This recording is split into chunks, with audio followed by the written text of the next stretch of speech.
রাতের কলকাতায় ফের অপহরণ করে শ্লীলতাহানির অভিযোগ। কসবা থেকে তুলে আনন্দপুরে ফেলে অভিযুক্তরা উধাও। ৩ জনের বিরুদ্ধে কসবা থানায় নালিশ। প্রশিক্ষণের পরেও নেই নিয়োগের সুযোগ। বিক্ষোভ ডিএলএড প্রশিক্ষিতদের। পথে আপার প্রাইমারি চাকরি প্রার্থীরা। দরিনা ক্রসিংয়ে বিক্ষোভ। জেলা থেকে শহর দিকে দিকে বেকার ভাতার ফর্মের জন্য আজও ভিড়। লাইনে বিএ এমএ পাস থেকে সফটওয়্যার ইঞ্জিনিয়ারিং ছাত্র। দিচ্ছে নিচ্ছে, এটা তো আর নিয়ে কিছু হবে না তো।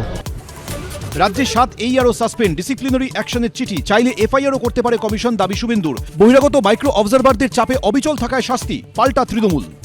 Suspend 7 AERO। উত্তপ্ত রাজ্য রাজনীতি। বেকার ভাতার লাইনে আজও ভিড়। চাকরির দাবি ভাতার লাইনেও। চাকরি প্রার্থীদের বিক্ষোভ ডরিনা ক্রসিং, সল্টলেকে। ছকভাঙা ছটা। সন্ধ্যে 6টায় দেখুন শুভ্রজিতের সঙ্গে।